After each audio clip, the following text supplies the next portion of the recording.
నేటి నుంచి తిరుమల శ్రీవారి వార్షిక బ్రహ్మోత్సవాలు ప్రారంభం కానున్నాయి. 9 రోజుల పాటు శ్రీవారు వివిధ వాహనాలపై భక్తులకు దర్శనమివ్వనున్నారు. తిరుమల ప్రాంగణం ఆధ్యాత్మిక శోభతో కలకల్లాడనుంది. బ్రహ్మోత్సవాల కోసం నిన్న అంకురార్పణ కార్యక్రమాన్ని నిర్వహించారు. ఇవాళ ధ్వజారోహణంతో ఉత్సవాలు ప్రారంభం కానున్నాయి. మీన లగ్నంలో గరుడ పతాకాన్ని ధ్వజస్తంభంపై ఆవిష్కరించడం ద్వారా దేవతలందరికీ ఆహ్వానం పలుకుతారు. రాత్రి పెద్దశేష వాహనంపై స్వామివారు భక్తులకు దర్శనమిస్తారు.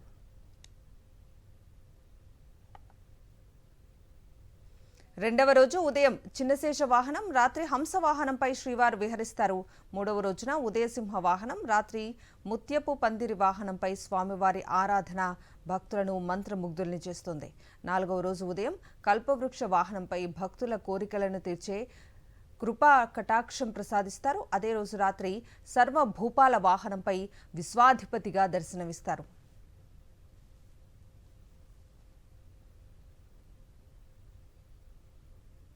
ఐదవ రోజు ఉదయం మోహిని అవతారంలో భక్తులను ఆశీర్వదించిన శ్రీవారు రాత్రి అత్యంత వైభవంగా గరుడ వాహనంపై విహరిస్తారు.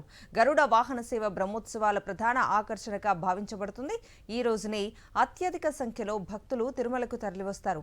ఆరవ రోజు ఉదయం హనుమంత వాహనంపై శ్రీవారి దివ్య రూపం కనువిందు చేస్తుంది. సాయంత్రం స్వర్ణ రథోత్సవం అత్యంత వైభవంగా జరుగుతుంది.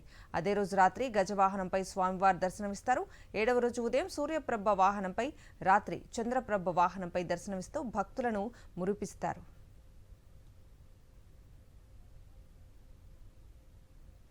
ఎనిమిదవ రోజు రథోత్సవ మహోత్సవం ప్రత్యేక ఆకర్షణగా నిలుస్తుంది.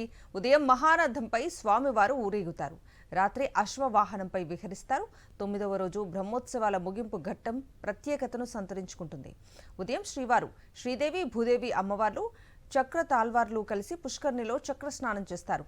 సాయంత్రం ధ్వజారోహణం జరగడంతో ఉత్సవాలు ఘనంగా ముగుస్తాయి. గరుడ వాహనం, రథోత్సవం, చక్ర స్నానం వంటి ఘట్టాలు ఈ వేడుకల క్షణాలను చరిత్రలో నిలిచిపోయేలా చేస్తాయి. తిరుమల బ్రహ్మోత్సవాలు భక్తి, విశ్వాసం, ఆధ్యాత్మికత కలిసిన అపూర్వ సమ్మేళనం అవుతాయని నిర్వాహకులు తెలిపారు.